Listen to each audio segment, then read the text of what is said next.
Saudara-saudariku, kalau lihat di media sosial itu banyak komentar miring bahkan tentang perayaan tahbisan uskup kemarin. Ada saja yang menggoreng isu itu, entah soal tiketnya, bahkan ada hasutan atau kabar bohong bahwa kalau mau datang tahbisan beli tiketnya. Padahal jelas tiketnya tidak dijual, entah dari mana itu. Kemudian juga, ternyata ada pembedaan kasta yang datang di tempat tahbisan, yang di lantai 2, dan yang di misalnya kampus Widya Mandala. Hal-hal itu terus digoreng, bahkan beberapa waktu lalu saya masih lihat itu di Instagram, soal misalnya kotak makan siangnya setelah tahbisan itu. Kita semua bisa memilih kok, apakah kita tetap mau menggoreng isu tersebut tentang tahbisan sampai mungkin akhir zaman diutik-utik terus bahwa pelaksanaan tahbisan kemarin mungkin pilih kasih, mata duitan dan sebagainya. Tetapi kita juga bisa memilih hal yang lain, bahwa kita lebih memilih untuk bersyukur bahwa kita punya uskup yang motonya saja sekarang sedang berusaha diperjuangkan oleh Bapak Uskup. Hari ini dan besok ini sedang perjalanan ke Cepu dan Blora untuk berjumpa dengan umat di paroki.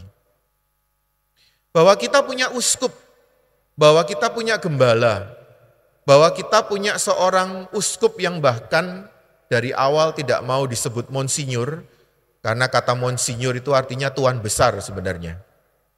Memang demikian, itu gelar. Tuan Besar, dia mau disebut sebagai Romo saja. Bahkan hal-hal baik ini kadangkala kalah dengan pilihan orang-orang siapapun itu yang lebih memilih untuk berbuat jahat. Lebih memilih untuk menggoreng, untuk mempertanyakan, untuk menggugat, untuk protes terus, mungkin sampai kapanpun akan selalu diangkat terus. Inilah yang terjadi dalam bacaan pertama, bahwa Daud itu bisa saja angkat lembingnya tancap ke kepalanya Saul. Tetapi kita tahu bahwa dia mengatakan saya tidak akan melakukan itu kepada orang yang diurapi Tuhan. Kita semua dihadapkan pada pilihan-pilihan untuk mengampuni atau tidak mengampuni, untuk terus mempersalahkan orang atau terus kemudian memakluminya, untuk tetap mengutik-utik atau mengungkit-ungkit dosa orang atau mengampuninya, atau mengatakan, Tuhan, saya serahkan dia kepadamu. Hari ini kita diundang untuk memilih sebenarnya. Dengan bacaan yang kadangkala kita dengar itu susah. Bagaimana mungkin saya bisa berbuat baik kepada orang yang membenci saya? Untuk memberkati orang yang mengutuk saya? Untuk mendoakan mereka yang mengkhianati saya? Tetapi inilah soal pilihan. Bahwa dari sekian banyak pilihan, kita bisa mengumpat dia, kita balas dendam dia, tetapi pilihannya kembali kepada kita. Apakah kita sama saja dengan manusia-manusia lainnya, atau seperti dalam bacaan kedua, kita memilih untuk menjadi Adam baru, sebagai roh yang menghidupkan, sebagai anak-anak Allah yang berbelas kasih kepada sesamanya. Tuhan, saya yakin, tidak mengajarkan kepada kita untuk diam saja melihat kejahatan. Karena dalam Injil, Tuhan mengajak kita juga berani untuk menegur, berani untuk memperingatkan, berani seperti Tuhan Yesus kadangkala untuk mengatakan kepada orang lain, ingat kamu salah. Itu memang diajarkan oleh Tuhan.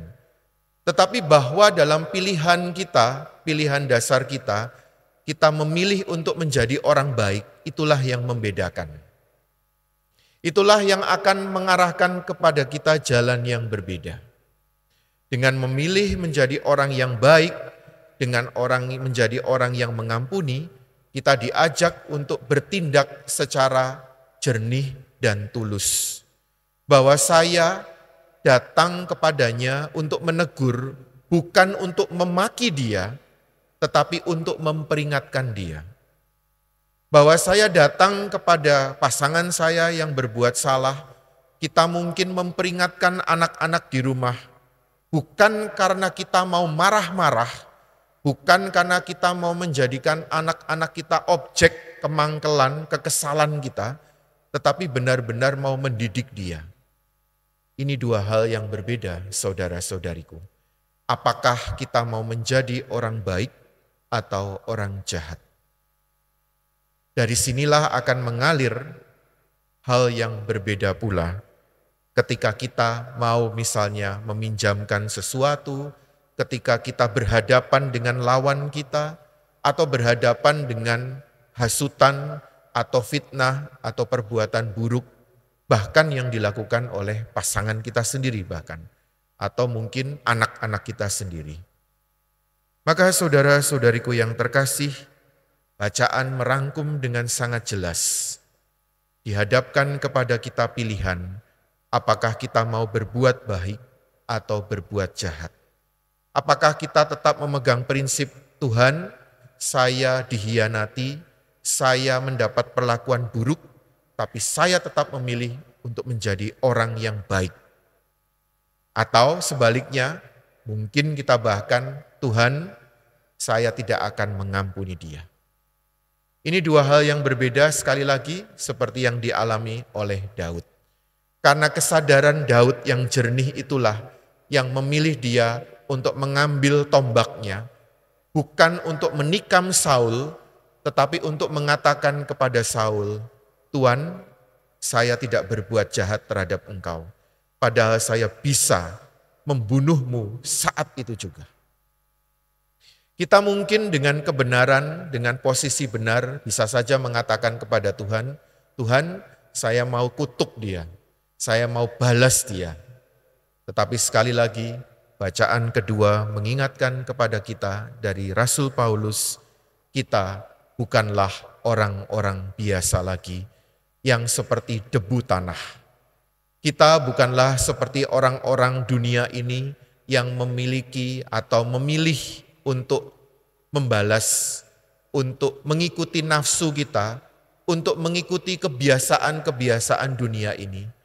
Tetapi kita adalah anak-anak Allah yang maha tinggi, yang bermurah hati, sama seperti Bapa kita murah hati, bahkan kepada orang-orang yang jahat dan tidak tahu berterima kasih. Semoga kebaikan kita yang kita lakukan setiap hari, kita sadari bahwa itu tidak sia-sia. Sekali lagi, kebaikan kita tidak sia-sia. Sama seperti yang dikatakan oleh Tuhan sendiri, suatu takaran yang baik, yang dipadatkan, diguncang, tumpah keluar, akan dicurahkan ke dalam pangkuanmu. Kalau kita berbuat baik, percayalah, kebaikan-kebaikan Tuhan akan selalu menyertai kita, baik kita sadari maupun tidak kita sadari. Semoga sebagaimana uskup kita, Monsinyur Didik, memanggil kita, mengundang kita untuk mengikuti jejaknya, untuk mengasihi seperti Kristus mengasihi, semoga kita memilih menjadi orang-orang yang baik dan bermurah hati.